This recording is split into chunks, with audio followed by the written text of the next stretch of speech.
Well, good evening, everyone, and welcome to today's edition of Beyond the Ordinary Show. Y'all, I'm so excited because we kind of have a celebrity with us today. Um, you laugh, Christy. It's Christy Whitman is a rock star. She has been in the personal development arena, and she doesn't look her age. You'd think she started like 3 years ago, but she's been a pioneer that has helped us form these type of communities like we have on Beyond the Ordinary Show. Open up the gateways for conversations that start with the law of attraction. Talked about manifesting in ways that we talk about spiritual manifestation and advancing and the acceleration of energies that we're going through. And Christy's one of the pioneers that set the foundations for us to expand our awareness, what our hearts were calling us to. She's an extraordinary human being, an amazing teacher. And today she's going to talk to us about practicing and applying the rules of the game of life. And with that comes essential laws that we're going to get into. And Christy might also share some of the channeling that she does also, because I think there was an embracing that came forward, or perhaps we were just ready to start receiving information that's coming from an intelligence that we're connected to, that we get to have more intimacy through. And sometimes that means that we relax into what's coming through. We allow without having to interpret through our lens for the purpose of serving others and to receive. And again, Christy is an extraordinary leader and teacher in serving others. So thank you for what you do, Christy. And thank you for being here on Beyond the Ordinary Show. Well, I don't know how I'm supposed to talk after that. I mean, I thank you for that honoring. I just was all teared up and I was trying to, my heart is just very open and it's nice to be acknowledged in that way. So thank you. And it's always just such a delight to connect with you, John. So I'm happy to be here in any way that, as I was saying before, any way we can serve. So thank you. I love you, my friend. You're amazing. I love you too. And you serve in so many ways. And again, y'all, to give you all a little perspective, again, I spoke highly of her, but let me tell you a little bit more about her. So Christy's a channel for the council, spiritual mentors here to spread the message of the quantum energy mastery. And they teach classes, meditations, and provide private sessions to help clients feel more aligned with their divine design of well-being, abundance, success, and loving and supportive relationships. So for over 15 years and before the council, Christy was a transformational leader, celebrity coach, absolutely, law of attraction expert, as well as a 2-time New York Times bestselling author of The Art of Having It All and Taming Your Alpha Bitch. I love that title, by the way. She's been on the Today Show, The Morning Show, TEDx, the Hallmark Channel. She's been in all kinds of magazines, People magazines. It's extraordinary the work that you have done, Christy. And again, to see and witness you over the years, just expanding into even more of your potentialized actualization.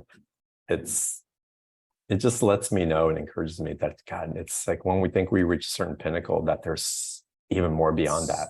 So much more. So much more.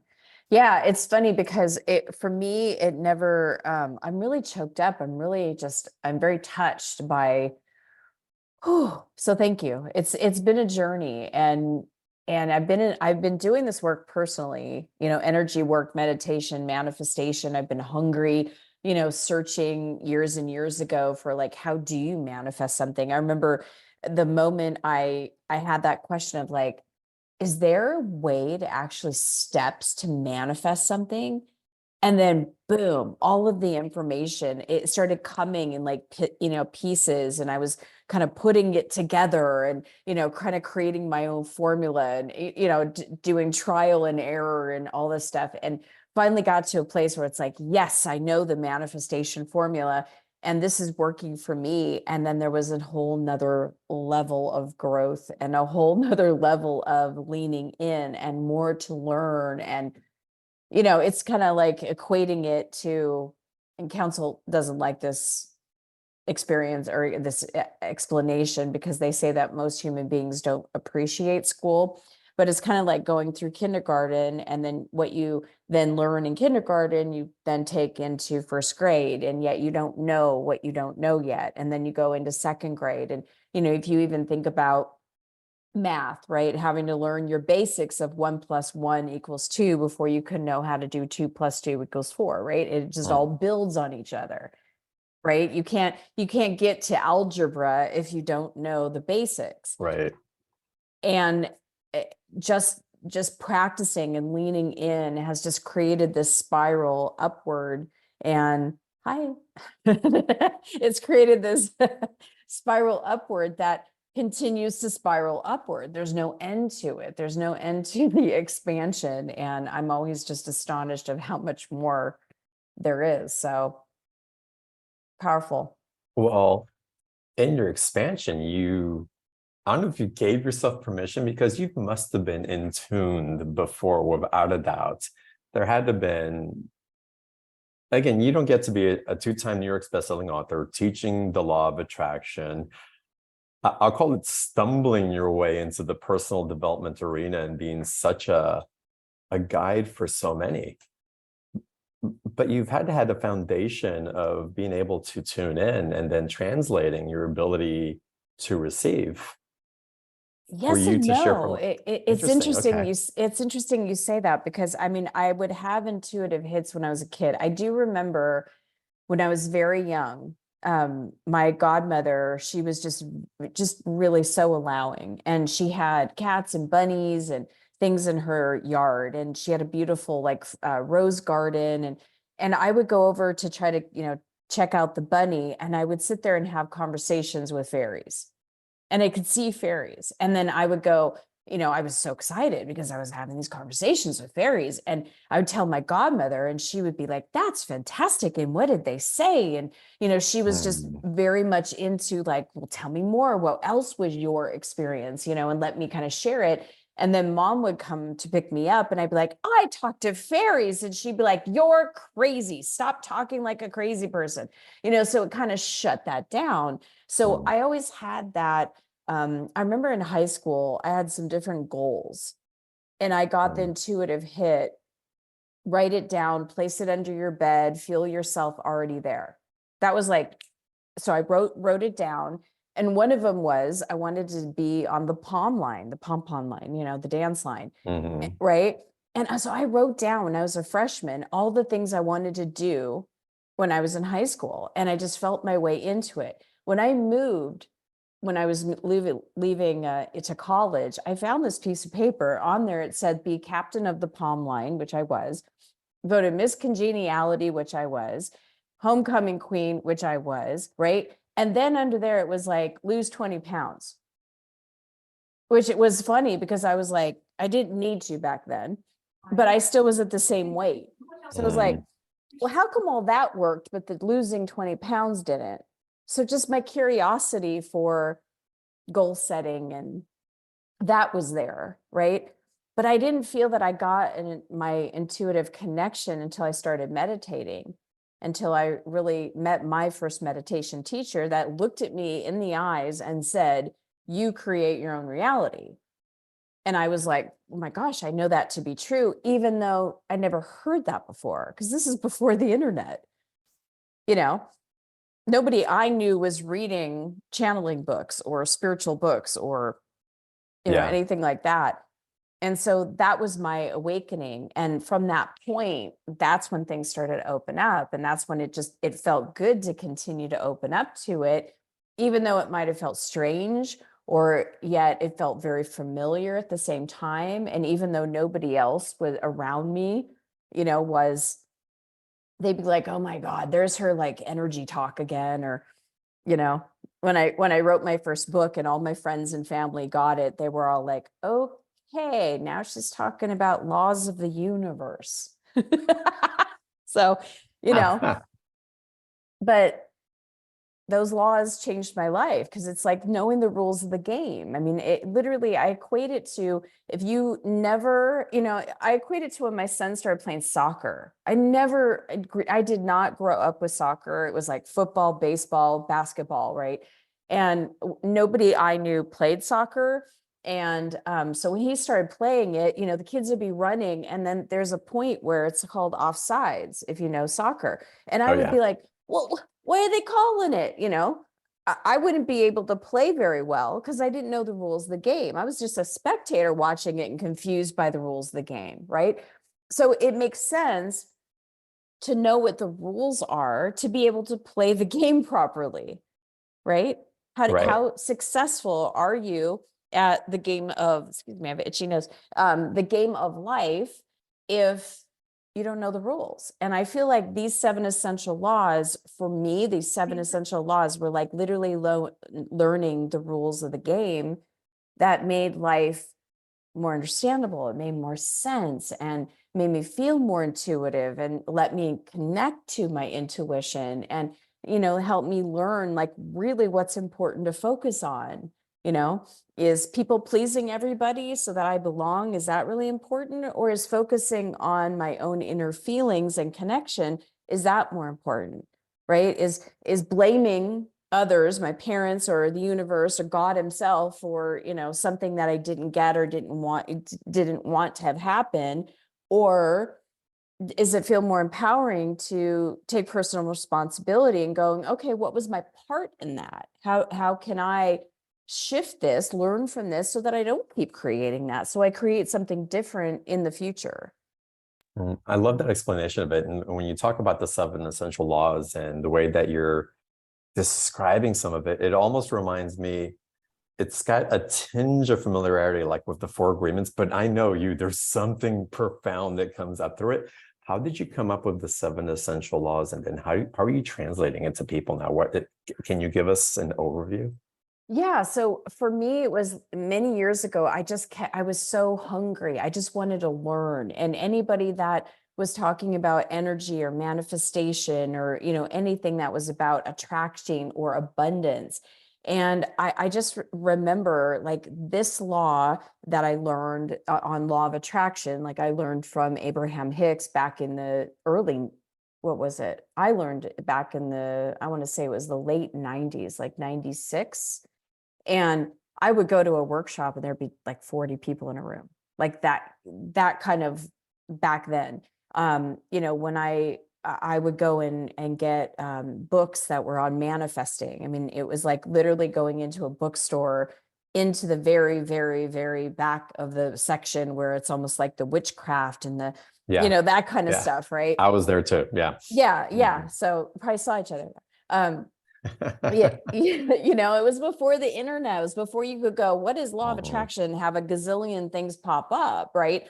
Or streaming or people talking about this. I mean, this is back in the day when it was like, I was literally drawing the very thing I wanted. I kind of got, you know, got my teeth, as they say, dug my teeth in when it was like, I want to learn more about this. And then I happened to draw the person, place, or thing that would talk about this very next piece that I needed to learn or that I wanted to learn. Or why does that happen? I intended this, but that happened instead. You know, I would go through the whole, is there something wrong with me? Right. So kind of placing and just gathering all this information. Deepak Chopra, you know, had his Oh, yeah. 7 spiritual laws, you know, for success. I mean, those are part of it. It's gathering, these are not man-made, Christy Whitman made up laws. These are universal truths and spiritual principles that Buddha talked about, Christ talked about, from, you know, the birth of the universe and how the universe literally works. And I just happen to be able to, like a reporter, gather the information because I was interested in it for myself. And I Mhm. started to apply it. And then when I did, I was manifesting things quickly, you know, and magically and wonderfully. And so then I started sharing it with people that were like, what are you doing? You know, what are you doing? How Yeah. come things seem to be just easy for you all of a sudden? You know? Right. I love So that. And again, it came from a place of when you started teaching us, you can't help but to share from an overflowing cup. It's like, oh my God, it's like, this is amazing. On everybody to be able to have this information that I'm learning. How is it not out there in the mainstream? yes. Yeah. Yeah. It's interesting. I had someone, a publisher, tell my literary agent the other day, she's too mainstream. And I was like, oh, that's hilarious. Like, that's Really? hilarious. Yeah, that's hilarious, because I was always cutting edge. Like, wait, you want to put on national TV on, how do you make this so mainstream, this topic of law of attraction or law of allowing, or, law of sufficiency and abundance. We made it mainstream by talking about taming your alpha bitch, right? Stop being so controlling or, or competitive with other women, and had a conversation, about that. But it's like, it's being in abundance is a universal truth. And Mhm. how it comes through me, or what I've attracted to me that I now teach, that's just one resource, right? Like you, John, right? Like, you talk about these universal laws, may not package them in the, oh, it's 7 essential laws, but they're spiritual truths that you speak on, and that, bring people together and create and, uplift, right? Right. And make and transform people's lives. So it's my own version of what I've attracted. That's what I say sometimes about channeling, because I've been asked that a lot lately, is like, well, what's the difference between, your council and somebody else that says that they channel the council of light, or the council, or other ones like Abraham and stuff like that. And it's that it's my consciousness that's partnering and collaborating with a higher level of vibration that I just open myself up to, and I become a vessel for, but they're utilizing my consciousness. Mhm. So what I learn, what I have learned, what my experience, what my teaching, what, all the stuff that I've learned as a coach, that comes through, and the council utilizes, that information, because it's coming through my consciousness. Where someone else that is channeling, they're having their kind of more sense of humor, or knowledge base, or openness, right? So it's all individualized for the collective whole. Yeah, that makes a lot of sense. And what what's impressive about you, because you've built an extraordinary career. Like, if someone would have had the career that you've had, it's like, let me just kind of ride that wave until the next lifetime or whatever happens. But you didn't just stop there very easily. I mean, I'm sure you've had tremendous monetary success. You've been on stages. You've been with prominent leaders that a lot of y'all would just recognize as a street name, if you will, as a street name. You've done so much, and a success as a mother and as a wife and all these other things, but you didn't stop there. You've allowed this maturation to still evolve through you and to keep calling you forward, which is so beautiful. Because again, you could have easily just said, I'm good. What is it that pushes, that drives you forward? And I would imagine that's part of, you talk about the 7 essential laws. It's okay, I get them, I understand. And again, we'll go deeper into that in a little bit. But at a certain point, those laws just organically run through you. It's not like you have to like list them out and which one am I following. It's like those principles seem to be innate in you. Oh yeah, I live them now, Mm. good, better, and different, right? If I'm living, in which I do, the law of attraction, if I am attracting something that's contrasting, that I'm not appreciating, that's a moment of having to look at, okay, how am I contributing this to, because I am creating my own reality. It's not just the cool stuff, right? It's like the whole thing. It's the moments of frustration. It's the moments of disappointment. It's the whole spectrum, because you're right. I'm not a channel that lives in a private island in a cave somewhere. I'm a wife. I'm a mom of 2 teenage boys. They're just cool, super cool. But sometimes I'm like, where did my cute kids go? Like, they turn into these weird alien people all of a sudden. I can see glimpses of them, but I'm like, whoa, the stage is wild. It's wild to see them. So how do you even, how am I even then transitioning into their transitions? And, so I live like life, right? It's so I live these principles. They not only simplify my life, but they've made it so that I have tools and I understand. Like when the council first came through, I was already teaching about universal laws and all this stuff, right? But they were like, listen, the biggest thing is that everything is energy. And most human beings don't understand what this means and don't understand how to master their energy. So we're going to teach tools and we're going to teach them to you. And so for me to just literally, it always, John, it always cracks me up where I go through something, I go through a lesson and I master my energy around it. I work with the tools, I work with the process, you know, I do whatever it is that I'm asked to do or be, right? Sometimes it's being and not doing, but sometimes it might be surrendering and not actually doing something. And the next client I have going through the same thing, or, you know, the next clients that the council works with will have that same type of issue that comes up. And it's interesting because it's like, I get to be the council's guinea pig. Like whenever we're creating something, you know, like if they're going to do a process on someone, they'll do it on me first, see how I react, see the time lapse of maybe I have a down day because I'm processing energy. And what did I need to do instead of having a down day? How can I process that energy eloquently? Like if I'm releasing a block or if I'm releasing an imprint or, you know, having an emotional release on something.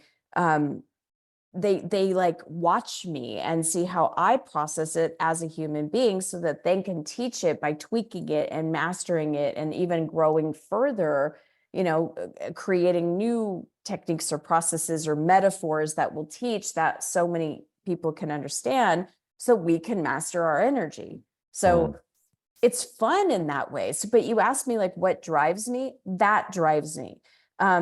Yes, I'm set for life, right? I have had financial success. People have asked me this for years. What drives you?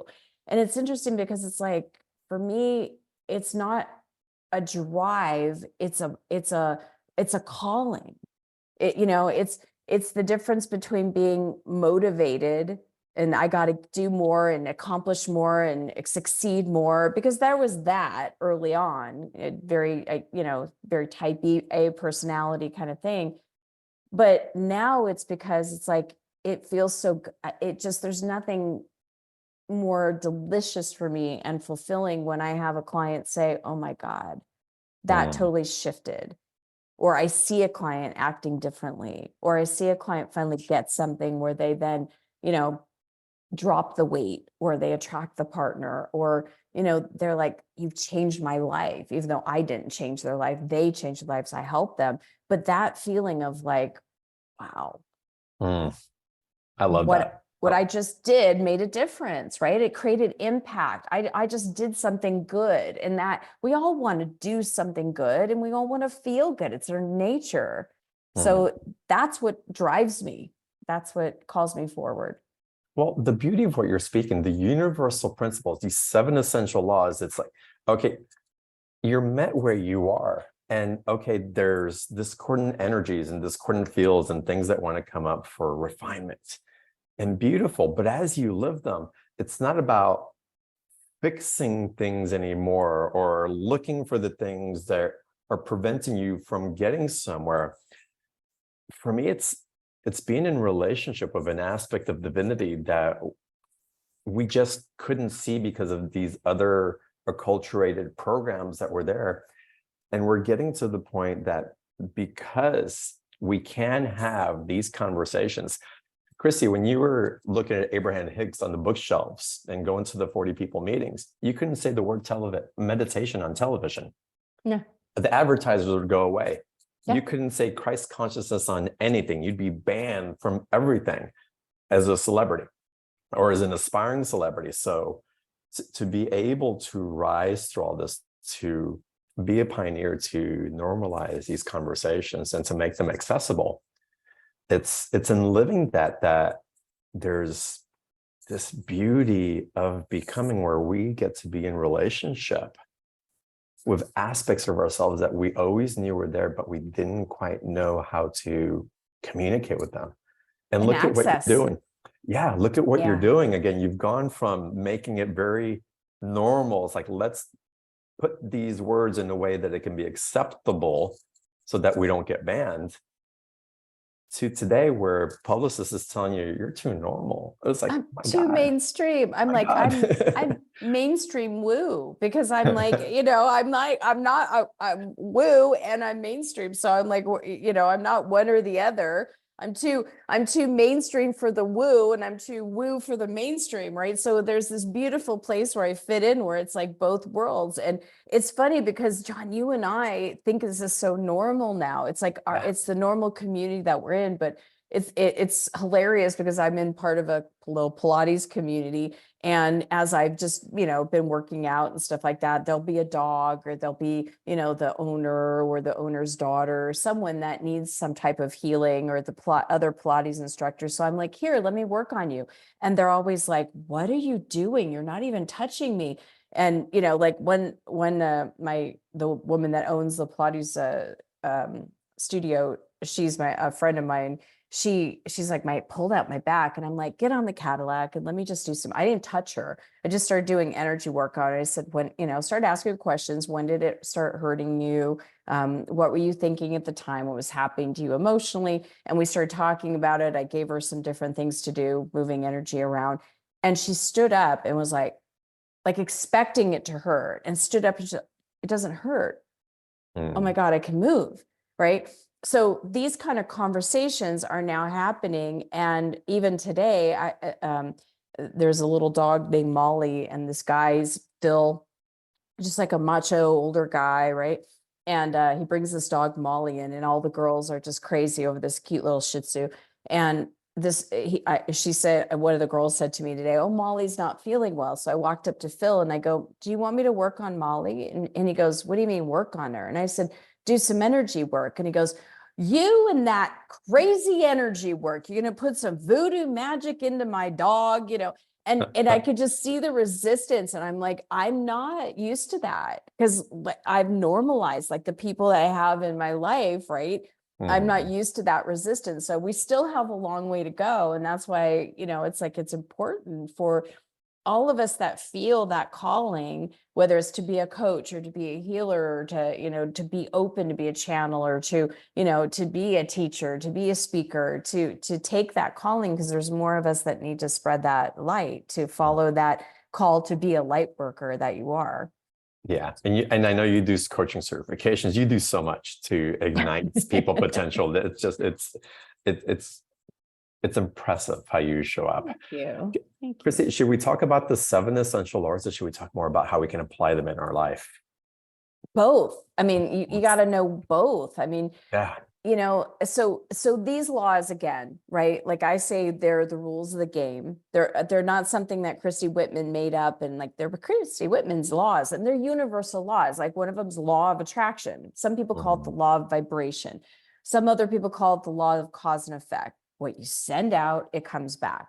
That's the most basic law, right? I mean, there's lots of ways to talk about it. What you focus upon expands, right? What is it that Abraham says? Like attracts, like attracts like is another one. That which is unto itself, that which is, I'm twisting my words, but it basically is vibrations attract. And what you and this is where the council's work comes in, what we send out as an energy tower, right, through our consciousness, and our consciousness is what we say, it's what we think, what we believe or perceive, the pictures we hold in our minds, what we feel, and what we do. And so we're vibrating that with a thought. We're vibrating that with what we speak. We're vibrating that with the pictures we send out into the future. We're vibrating that with either the feelings that we're holding in and not expressing, or suppressing, or what we're expressing, right? We're holding in by the physical movement, we create those vibrations. So what we send out, it comes back. That's law of attraction. It's like a mirror, right? And the second 7 essential law is a law of deliberate creation, because I'm going to tell you one thing to do that will help kick all of them into gear. So let me just list them. Yeah. And then the one law that if you learn how to apply this law, and if you do this regularly, it makes all of the laws work together. And so you're not having to go, okay, now this in situation, let me work this law. It's like, it's simple because it's universal and it's impactful. But to understand, the second universal law is a law of deliberate creation, that you are a deliberate creator. Because where you put your focus, there's the law of attraction. It's just going to mirror back to you like a boomerang. What you send out, it comes back, right? Mhm. But when you deliberately put your focus, your faith, I love the council talks about our faith portal, it's our third eye, and where we are focusing is where we put our faith. And so where we put our focus, we will then create images of, we will create beliefs around, we will create emotions around, and therefore we will create a future that has that in it by not just doing it by default, not having just energy from our ancestors or energy from society or energies from our family or, people that we work with. We're just not letting that. We deliberately ask ourselves, what do I want? Why do I want it? And how do I want to feel? Deliberately, sometimes all day long. Okay, that's not what I want. What do I want? What do I want? Most of us are so focused on what we don't want, and most of us don't even give ourselves permission to have what we want. And the longer I do coaching and the more that I work with women, especially in the ages of, like, the ages keep growing as I do, it's amazing. And in the industry, but it's like that sweet spot is like between women that are in like their 40s to 60s that have aspired and been disappointed. And then we're afraid to aspire because they didn't want to be disappointed anymore. So like they settle. Yeah. Disappointment is too painful because they don't know how to process it. If you know that it's just energy, like any fear, worry, or doubt, or any of the patterns of emotions, it's just energy. When you learn how to process that, you deliberately, the law of deliberate creation, you deliberately focus on what you do want. And you use those tools to be able to do that, because then every time you're pivoting your focus off of what you don't want into what you do want, it creates a momentum, an energetic momentum, a cause and effect, kicks it in, law of attraction. So now we're on 2 laws and they're already working together. Right. Amazing. Yeah. So the third law is the law of allowing. Now, this is the law of no resistance, least resistance. Allowing feels good. You feel aligned. There's a flow, right? Things that prevent us from allowing, trying to control, complaining, comparing, judging, criticizing, procrastination. All of these are ways that we constrict when we're feeling lower level emotions like fear, disappointment, frustration, anger, sadness, all these emotions that are very normal in our human experience, not to capture them and hold them, right? But to feel them and let them be informing us and then letting them go, but to feel the full spectrum of all of that. But most people hold them in as like energy pockets. So those places, those pain points, those are places where we don't flow. This is places where energy gets stuck. And then we're not in allowing, we're in more constrictive. And I like to say it's like, think of when you're in a relationship, right? And you're expecting the other person to act exactly how, like the script in your mind, and they must show up that way. My husband used to tease me years ago. He'd be like, could you just give me the script next time? So now I'll tease him and I'm like, you clearly did not read the script. The script is supposed to be, you are the most beautiful woman in the world. Thank you so much for, and then he'll go, okay, you're the most beautiful woman in the world, so like we tease each other now. It's on a level of like light and fun, right? But in the beginning, it was like, but you're supposed to act like this because I have in my mind the expectations. So if I'm doing that, if I'm having an expectation, he's showing up differently, I'm not allowing. I'm trying to control, which never works. And I love that you talk about that, because for me, that also goes hand in hand with faith. You can't have faith and have an expectation in that way. Yeah. Because you're shutting it down. So that it's so fascinating for me. And please continue. I love this. Yeah, it's amazing. I know having this discussion with you is awesome. So the fourth law, and this is my favorite law. I've created programs on this. I have written books about it. and all of the 7 essential laws are always part of the foundation of every single book that I've ever written. But is the law of sufficiency and abundance. And this is where, this is the biggest thing. If anybody takes anything away tonight, is that, there's the understanding, there's the divine design of abundance for all of us. We not only have abundance or have opportunities for abundance, we are abundance. I mean, our physical bodies are evidence of abundance. I mean, I don't know about you, John, but I can't get my head around tens of trillions of cells. Like that's a lot to hold. And that's just like the concept of what we are, Can I give you a perspective for a trillion? Yes, It's so please funny. do. I looked it up today.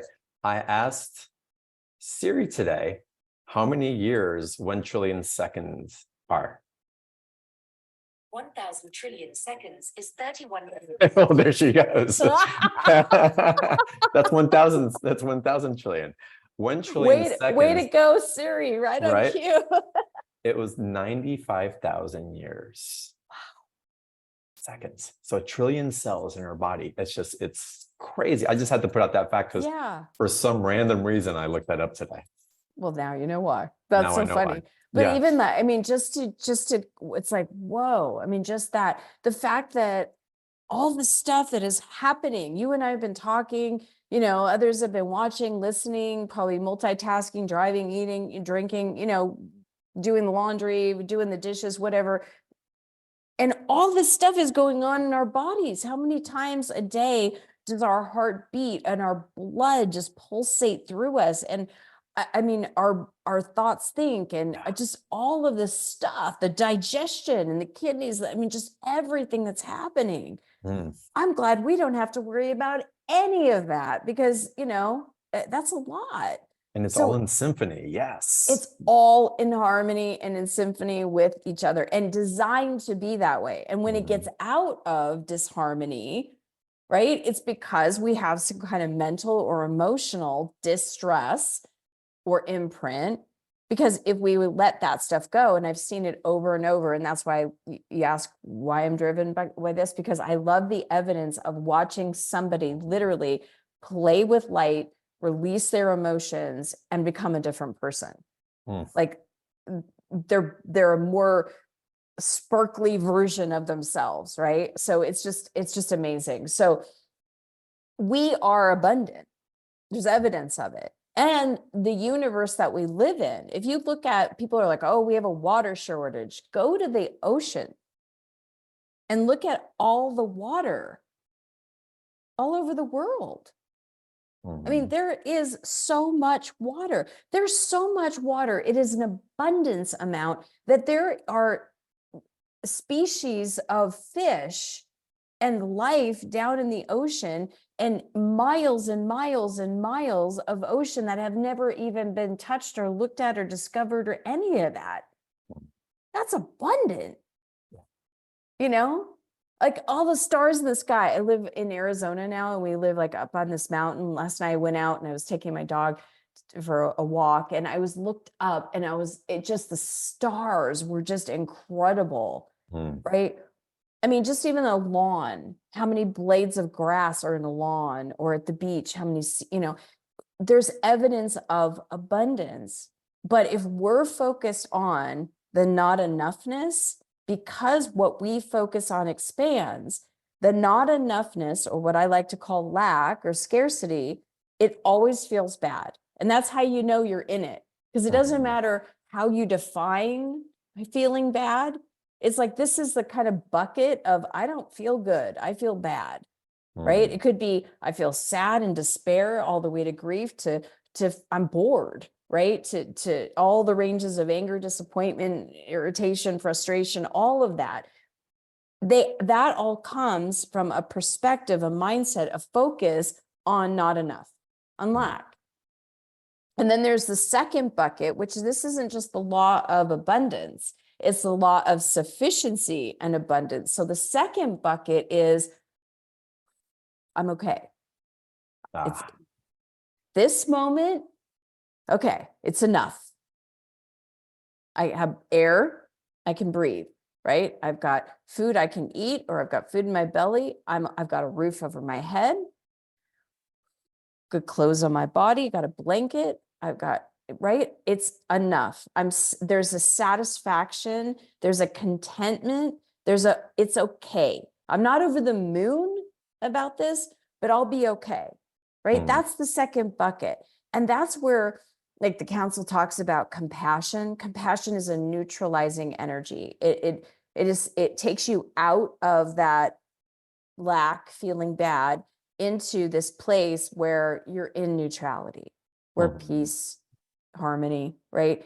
You're not like, like excited, joy, blissed out. That's in another bucket, right? But I'm good. I'm not bad. I'm good, right? And then the third bucket, it's the law of sufficiency and abundance. So it's like the sufficiency opens up the doorway to the abundance. And that's why it's important to be here and not to fake, well, I'm fine. I put a smiley face on my face and I'm just going to pretend. No, if you're feeling irritated, work with the irritation, let it go so that you could come back into neutrality. You can come back into, even compassion is what actually neutralizes you. So you're not feeling bad, you're feeling okay, and then start to create more of the thoughts, more of your consciousness, the images of what you would like to see, what you're looking forward to, what you're joyfully anticipating, getting into a place where you now are excited. You're now feeling that sense of freedom. You're feeling that sense of flow. You're feeling that abundance, because that's what that law does. And that's why this is my favorite law, because as you're aligning with feeling good, aligning with your abundance, right? You're feeling open, right? You're in a total space of allowing. You're deliberately focusing on, so you're working with those laws too. Law of attraction naturally is just going to be giving you more. So if you're in abundance, the universe is going to start reflecting abundance back to you, right? And then the next law is the law of detachment. So if you have any future connection, or you're thinking about the future, or you're worried about something, or you're feeling fear, or any of that, there's a certain attachment to it. And when you detach, meaning you're not, anxious about it, you don't have your claws in it, you're not like a dog with a bone, right? You just let yourself surrender. You have a vision, right? You have something that's important to you as a manifestation. You have a certain life experience that you want. You hold on to that.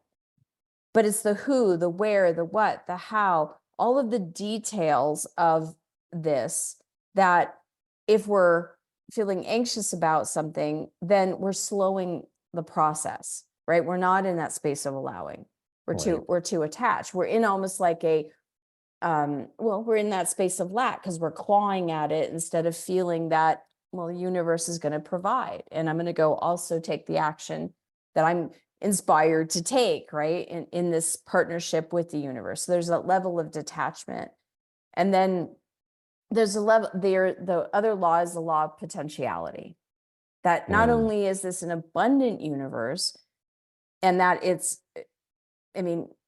everything is energy, and it's infinitely filled with energy, and all energy is seeking to form itself into some type of expression. And even this right here, an unmanifested, this is energy. This right here has the potential to become something.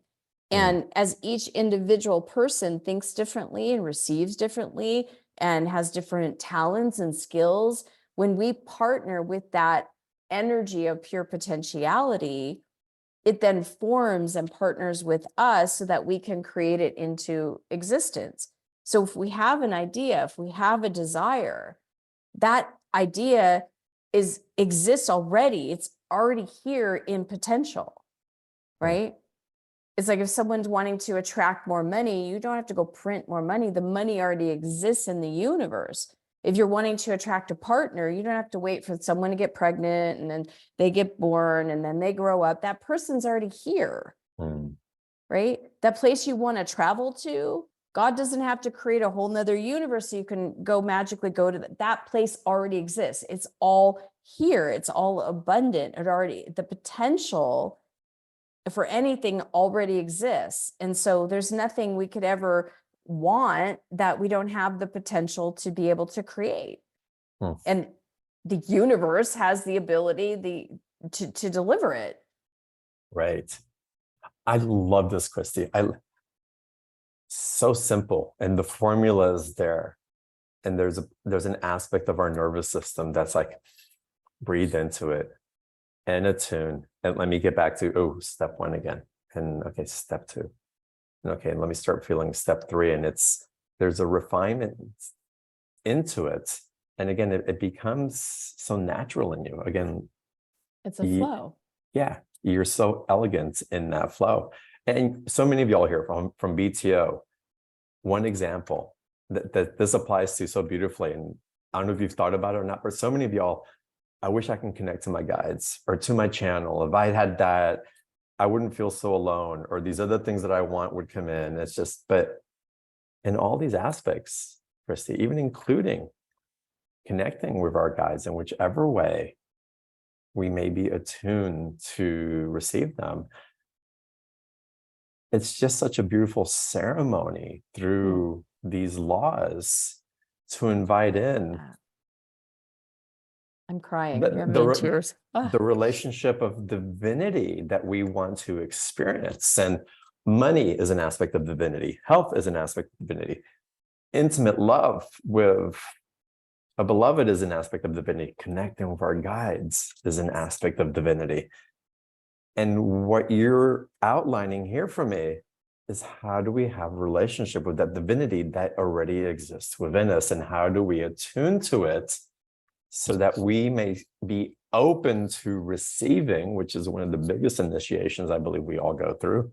So we may be open to receiving the light that it uniquely has to gift us, just because we are, not because we have to earn it or prove it or be something with it. Amen to all that. Wow. Right? Yeah. Amazing. I know, right? It's like it just exists for us. And we get to partner with it. I was doing a process, or the council was doing a process with the clients today. And it was like, imagine that you're moving into a pool of just liquid love. And it's like all around you is just this liquid love, this liquid light. And you're just, moving through it. And then it's like, realize that you're observing yourself as the person moving through the liquid love and light, but you're also the liquid love and light. I got the chills. Yes. Right? You're the observer of both. You're the one experiencing both. And, the beautiful godsend is that we're in these physical bodies so that we can experience it. Because when we go back, and we all do go back into pure non-physical, we don't have the senses like we do in a human form to experience what we get to experience here. Good, bad, and indifferent, right? I mean, on all scales, on all scales. So it's just, it's a, when you really think about it, John, it's a miracle. It's a privilege. It's a blessing to be able to just, hey, dude. that wasn't supposed to happen while I was in here, but that's okay. It's abundance. It's abundance. I had to. There's one thing you left out in the 7 laws that I want to point out for everybody. Well, one aspect. Nowhere in the 7 laws did you mention someone has to fix themselves, that they're wrong in something, that they're deficient, that they have to fix a past lifetime, that they have to heal a relationship with their parents, that they have to let go of a partner, that they have to, deal with their health issues. None of that came up in these essential laws. No. Or an aspect of it. No. And you know what? The day that I realized, and this was big for me, and this is big for a lot of people that are in personal development, because it can become an addiction, because what we focus on expands, right? There's something wrong with me. I have to fix it. So now I become a fix it project, right? There's something wrong with me and I got to keep working. I can't keep doing all this stuff to fix myself. And the minute I realized what you just said, it's like, wait a minute. What if I, and all of my flaws is loved unconditionally and is loved and accepted? And what if I am what if that's all part of the perfection of my own unique story of that unique expression of the divine moving through me, living through me? Mhm. And then when the council came in and said, you're infinitely loved. And I was like, but, but, Mm. but did you know all and they're like, doesn't matter. You're all infinitely loved, Mm. and to have that level of acceptance of, but did you, I was divorced before, I did, Yeah. it doesn't matter. Mm. Yeah, those universal laws know no shame, guilt, anger, doubt. It's not part of the language. Nope. It just isn't. It They just, may be able to understand. Can they relate? I don't believe so. No. But the beauty of it is that we're in partnership with the whole part of the universe, and that each and every one of us have been given free will. Mm. So where we put our words, where we put our thoughts, where we're focusing, that's the reality that we create. And most people don't wake up to that because they're so in the story, they're so in the matrix that that's all they've known. That's all that they, and even those that have worked to diligently create new realities and create new visions and do all this kind of stuff, there's still that energetic pull from what they learned and still that we may be unconscious to. Yeah, it's so beautiful. There's a Sanskrit word or concept called mudita. Mm. And mudita is this place where you see someone else in love, you see someone else abundant, you see someone else radiating just this joy. And there's such a flow, a genuine gratitude and celebration for where they are and witnessing them. And just, it's like witnessing creation itself almost, or actually, exactly. And being in that state of consciousness and holding it, that you can't help but to start generating that for yourself by being in that mudita consciousness. It's so beautiful. And we all have access to it. None of us are deficient from that consciousness. We just have to re-entrain ourselves. We have to remember and be environmentally immersed as much as we can to remind us, no, this is where we get to live from. This is what we get to experience. It's so beautiful. Yeah. Christy, I want to take everybody into your special offer. It's so important. Okay. And it's such a special offer. Y'all, there's a link in the bottom of today's call. You'll see the special offer link there. And April's just typed the link into the chat box as well. Y'all click on that because, Christy, this is so generous. And again, your teachings are always so abundant. Thank you. In what you share and how you guide people. And what an amazing opportunity for everybody here, y'all, on BTO, to be in harmony with what Christy's teaching and to gift yourself the opportunity and the knowledge to create in a way that Christy creates and in the way that she shares, and to be in harmony with that. So Christy, if you would guide us through what everybody's going to receive. Absolutely. Yeah. So years and years ago, just because when it was first when The Secret came out, so many people were learning about law of attraction, but they were getting frustrated because it was like, there's got to be more. And it is, there is more. So that's when I put together this book, The 7 Essential Laws. So it takes you through all of the different laws, everything that we talked about tonight, but a lot more. There's also a workbook to help you really dig into and how to apply these 7 essential laws. I also recorded videos that go with each of the different laws, so that that's me explaining very briefly, but a little bit more extended that we did here, but each of the different laws. You get healing meditation videos, affirmation cards. It's just a huge bundle. So we're calling it the 7 Essential Laws Energy Mastery Bundle. So amazing. And this bundle, y'all, for the special offer, there's no charge to y'all. That's an opt-in. Put in your email address, your name. Yep. And you get all this work. Yep. You don't have, it's it's a gift from Christy for the BTO community. And it's not something we typically do here. But for Christy and what she's sharing, and the value it is to all of y'all, it's y'all click on it, put your email name in there, and you're going to be provided with so much value. And again, if you haven't experienced Christy's work before, it's someone that I highly encourage you to keep expanding and working with. And again, and get into that mudita phase of her, like see what she's creating and feel the appreciation. And I love it. One of the channels that has come on the show quite a few times, he speaks of what you speak of in a different way in the channels. And what he says is, it's so beautiful and it's so true. What we condemn condemns us, and what we blesses us. And to be able to bless you here, Christy, it's so wonderful. And I can just feel it like welling up in me, not blessing because I'm hoping to get something, but in the overflow that you teach from, that you share with, because you don't have to teach anymore, but in that overflow, you just can't help but to.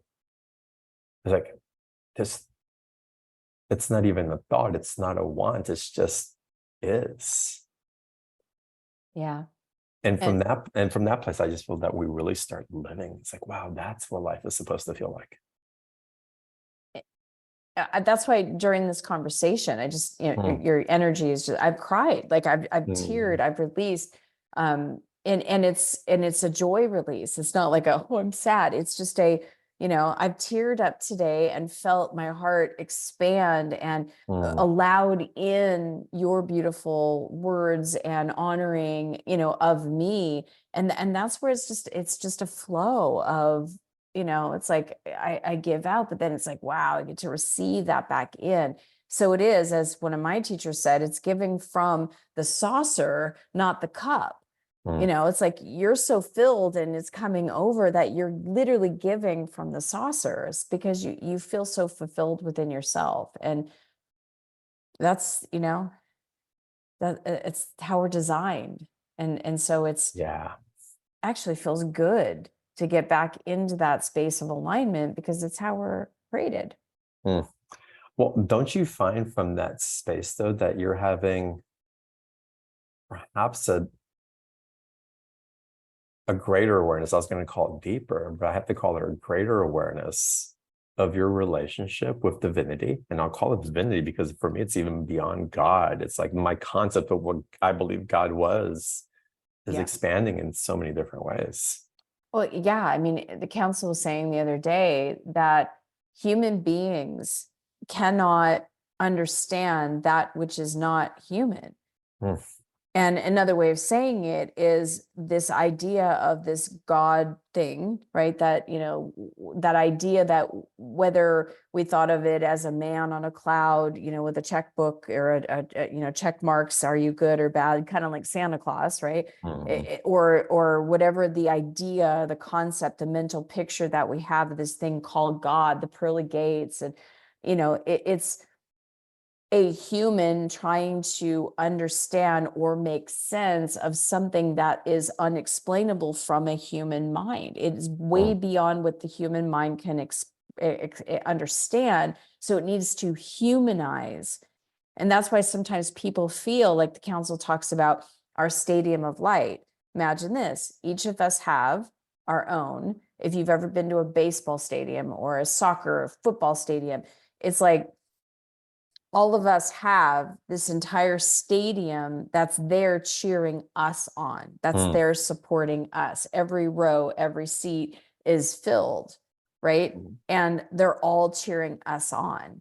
And when we start to connect with those angels, those guides, it's like from our human perspective, we feel more connected because it's almost like we're humanizing this thing with that level of support, if you know what I'm saying. So when you understand that God is not this thing in a cloud or, checking you off at the pearly gates or that, there's a pitchfork guy kind of down there and that it's energy and that it's way beyond that, right? It's like we just go along for the beautiful ride instead of trying to humanize this thing. It's not a parent, right?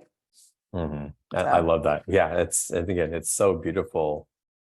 your relationship with it. It's beyond awareness, because it's one thing to be aware of it, but having a relationship with all of it. The pitchfork figure and seeing the light in the pitchfork figure, the angelic and seeing the light and the profundity of divinity in the angelic, and not judging one or the other, but really appreciating and having reverence for the aspect, well, the totality of that divinity that they are. Yeah. And then, it. We all yeah, have it. but if we can give it and see it in others, what does that mean for what we're able to finally give to ourselves? Yes. And when Changes. we're able to give it to ourselves, the world changes, because then I mean, as the council says, is each of us are bringing in light and we're radiating out light. We're shifting the entire universe by doing that. Amazing. Amazing. Christy, Yeah. would you be open to taking some Q&A? Yeah, absolutely. Love to. Amazing. All right, let's open up. I'm going to refer to you in numbers because Zoom has decided that y'all are numbers. So we'll go with the divinity of Zoom. So let's start with user 1221. And as you unmute yourself, will you please let us know your beautiful name? Okay, I'm Peg. Hi, Hey, Peg. Peg. Hi there. Thank you so much for choosing me, John. Of course. I haven't been on for a while, so it's beautiful to see you again. Thank you. Thank you. What's your question for Christy? So I want to start with like part A of my question. So Christy, a long time ago, I used to channel with a friend named Jan, who channeled the White Brotherhood, the Council. So is there a correlation between that group of entities, and what you channel? They are saying hi. They're saying hi. They're saying hi. But they are, yes, that's funny. That's what they just immediately came through. So yes, it is. They're a highest ascended masters that can and will come down through a human being.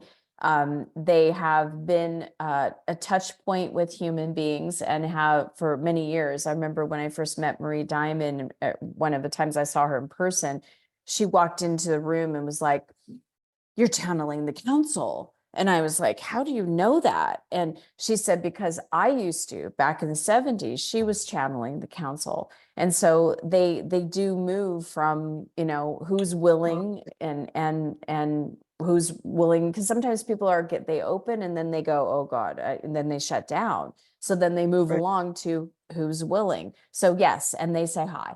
Woohoo! That was the first thing they said, hi. So yes. Amazing. Oh, that's wonderful. That brings tears to me. So Yeah. on that note, I so relate to a lot of what you said. I have been working as you have for many years. So I need you to help pinch me. I have a neck issue. And I know that there are things that you mentioned tonight that would be complete healing, but I need you to pinch me. Which one? How? What? Why? And what should I do? Okay. That's funny. Well, the neck, what side is it? Left or right?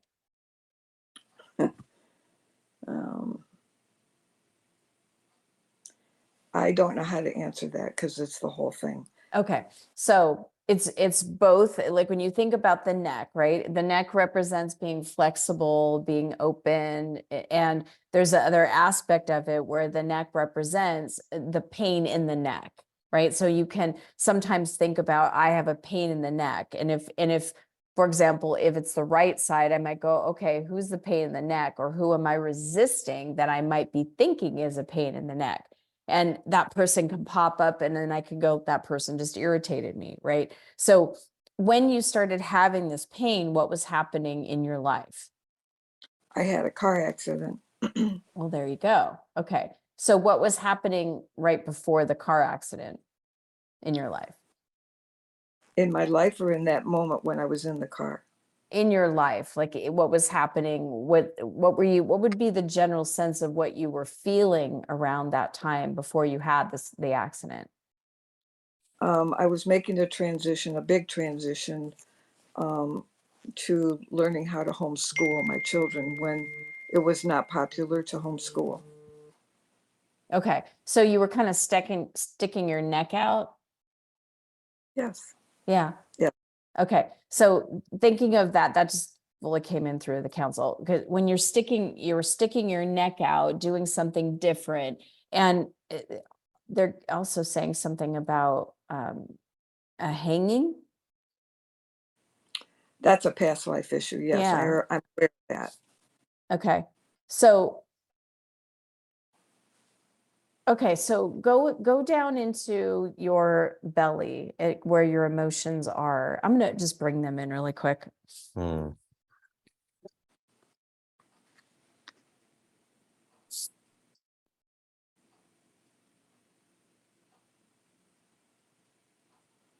We are here. Hello, delights. Yes. Hello. Hello. Nice to be with you. So yes, your neck, that feeling of I'm going to stick my neck out like a turkey that sticks out their neck out and gets it lobbed off. So that feeling of I'm going to do it, even though it might hurt, I might get caught, I might get in trouble, I'm going to do it anyway. I'm going to feel the fear and just muscle through it. It's like you moved into it and then got stuck. So there's that tension. We could feel that all around the neck. So imagine going down, as Christy was saying, going down into the emotional body and letting yourself feel the pulsation of all the tightness. It's like this really tight area all around. We feel that, dear one. Feel all of that energy draining from the neck area, going down into the emotional body. And there's a certain pulsation of energy. And as you are feeling that pulsation of energy in the belly, letting it drain out from the neck, we're also going to instruct you that behind the head and the neck, right in that area where the neck, head and the neck intersect, there is an energy chakra. There is a release valve. Imagine like you're turning on a faucet and right there. Good. Yes. Right there. Okay. So lift your head up a bit more. There. Good. Do you feel the energy releasing there? I feel movement. It's not Yes. gone, but I feel movement. Good. Movement is good. So just continuing to let that energy move out of there. Where you have pain, there is stuck energy in there. And so eating some hair here. She's got so much hair. Where is that? Okay. So feeling that energy just releasing out and releasing out the back. And then bringing in the energy of light, bringing in that feeling of flexibility, bringing in that movement, that you're free to move. There you go. I am free to move in my life. I am free to decide and be leading edge. There it is. It's safe for me to stick my neck out. It is safe for me to be able to be on the leading edge. I am, there we go, safe. I am safe, draining that out. So we know we have a short time here, but this is a really good start to start feeling this energy that you've been holding and containing. And even where the energy of and the impact of the car accident is that fight or flight type of thing that happens when someone goes into shock.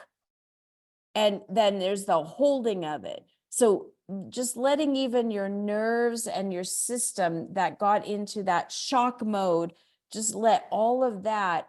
And we would recommend that from a physical perspective, there's a couple of modalities that we would recommend, either acupuncture or rolfing.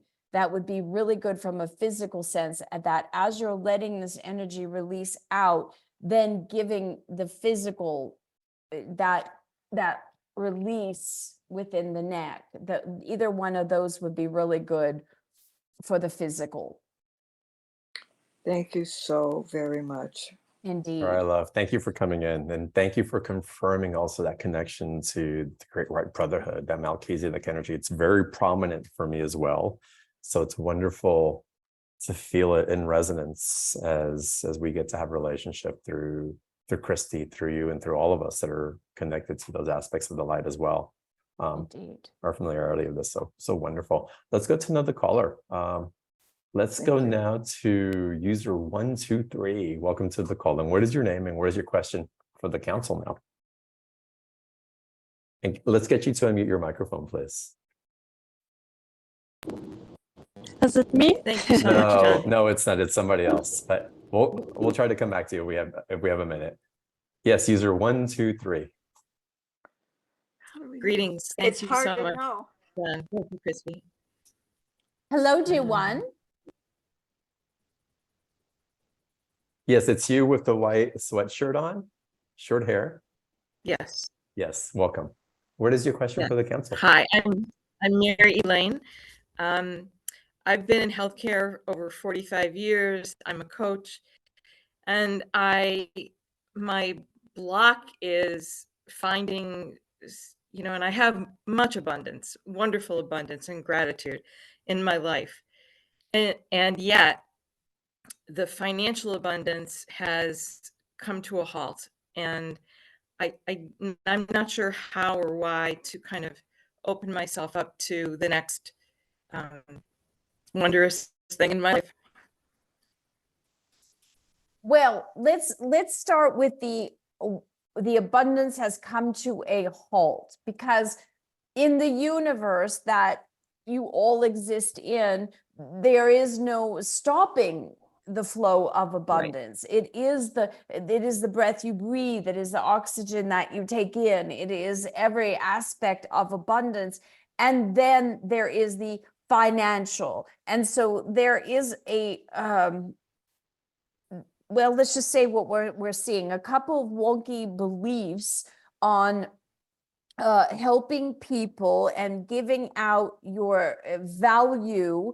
So there's a value, let's call it a fuzziness or like a static energy in your owning your value, and value from a place of, you're good at what you do, and yet the value then becomes stifled when you go to exchange it. You're happy to do it, you're happy to give it, but then there's something that blocks with the financial aspects of receiving we're getting what you're worth, but what you feel the value is, or what the value is that somebody else gets.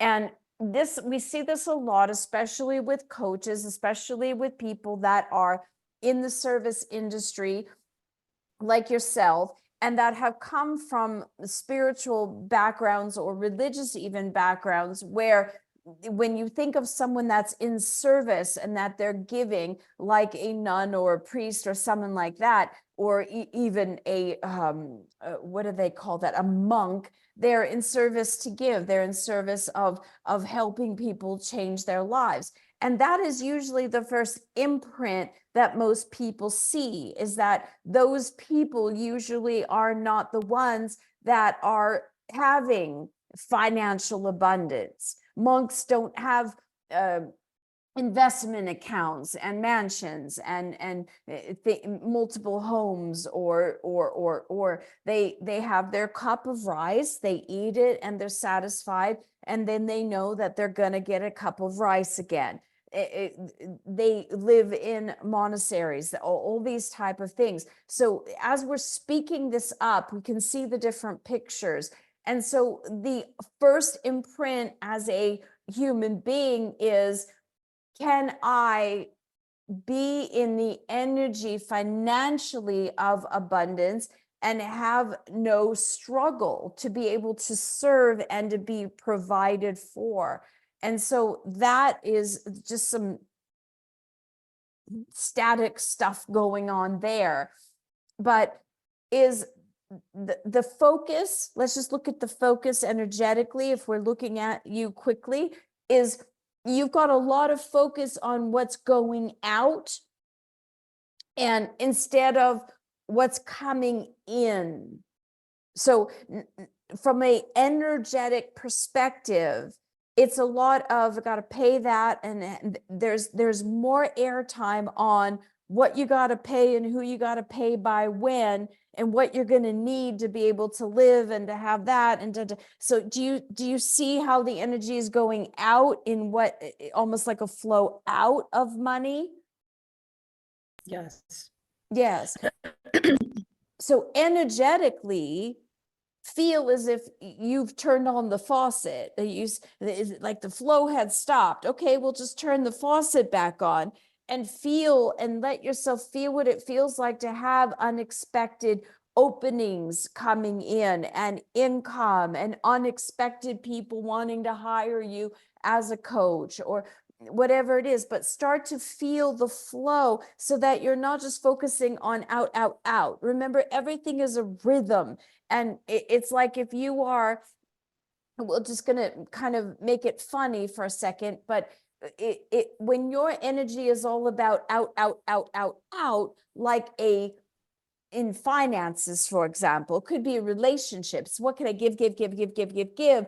And then there's no harmony. There's no balance of then let me receive it back in. It's like trying to breathe by going,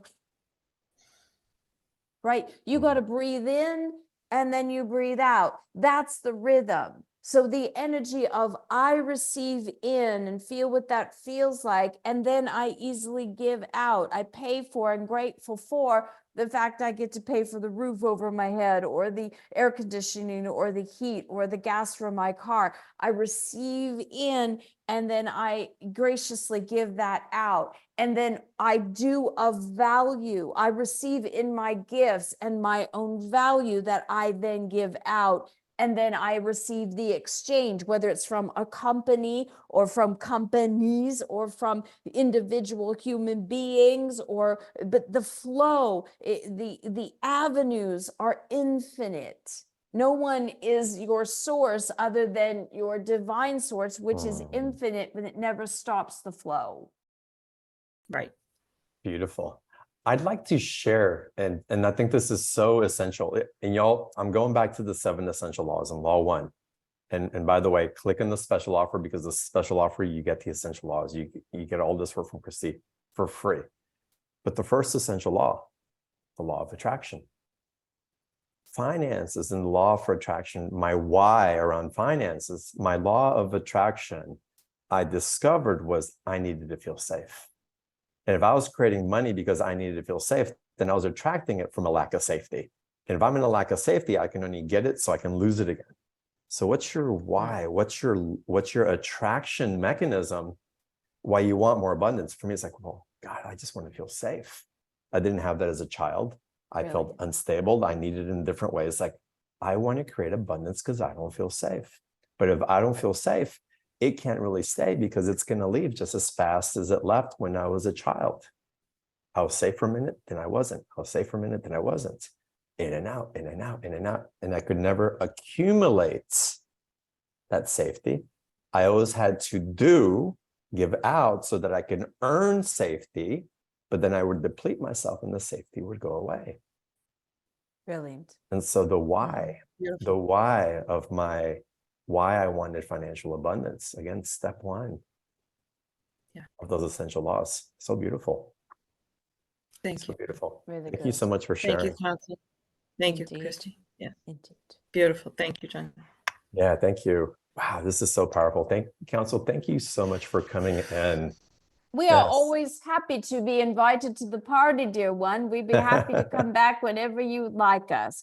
We are wrapping you all in light. And thank you for what you do, dear John, in this beautiful universe that you are in. You add so much light to this powerful, already light universe. You make a difference, and we are grateful for your difference. Thank you. We surround each of you in light and remind each of you that you are infinitely loved. Be well. So beautiful. Allow yourselves to just receive a nice downpouring of light.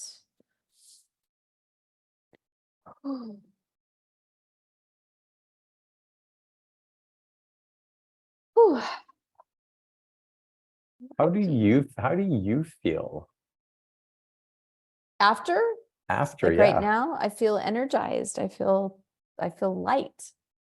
I I feel love good. that. I feel centered. Do you remember the conversations? No, what it's like for me is imagine like having a dream and you know you've dreamt something. And then if like you start talking about the dream, you can start kind of filling in perspective. But like if you were to mention something that they said, I might go, oh, like I might have a vague recollection of that. But right at this point, I had a group of ladies today, and the one lady said to me, we were talking about the council was talking to her about the drama triangle, and the council said, well, you kind of went in the back door of the drama triangle, you kind of went through the back hatch and kind of snuck on in. And the lady afterwards was telling me they said that, and I was like, oh yeah, okay. It was like I was there, but before that I had no recollection of that conversation. So Amazing. it's interesting. It's wonderful. I'm so glad that that this has evolved in you and that you're sharing in this way. And again, it's just been over the years since I've known you. It's like, what Christy's channeling? Hold on a second. We need to have a conversation. It's amazing. Again, y'all, if y'all know Christy from a while back, her success is like, she could have just kept it at home and kind of done her own thing. And I won't say be in the closet about it, but enjoyed her Ferrari driving it around while she could. But she's sharing it with all of us, and how wonderful that, again, we get to make this natural thing so natural, because we've made it so artificial before. For whose sake, I don't know anymore. But certainly not for ours, and how wonderful that we know that. Christy, as we're wrapping up today's call, if you want anybody to take anything away from what was shared today, what would you impart? Oh, good question. Good question. I think the biggest thing is that what you were saying, John, is that it's having that understanding that the connection that we seek already exists. Mm. And it's leaning into that connection. Because when we have that connection, everything else is okay. Beautiful. And you've given us such a beautiful roadmap. Again, you say they're not yours, but the way that you explain them, the way that you embody them, and from that embodiment, live it. Again, put your conscious creation out there in multiple ways. And the way that you allow other people to receive you. It's all part of that alchemy. That's just like, wow. This is available to all of us in all these different ways. So thank you. Yeah. It's y'all, the free 7 essentials bundle. It's in the special offer. Just put your information in and get it right away, and keep following Christy, obviously. And Christy, thank you so much. I love your work. I have so much respect for you. And it's always makes my heart happy whenever we get to be together in this way. I feel that. And I have such mutual love and admiration for you too. Thank you so much. And thank you all for being here. You're in great hands with John. He's amazing, as you all probably know. So yeah, big fan. So appreciate you all. Thank you for having me, John. Yeah, you're so welcome. Thank you for being on. I appreciate all y'all so much. Thank you for being on the call. I look forward to seeing you on the next one. And until the next time, remember, you are loved, you are cherished, and you see the love and the light and the love and the light and the love and the light that you are. Bye, y'all.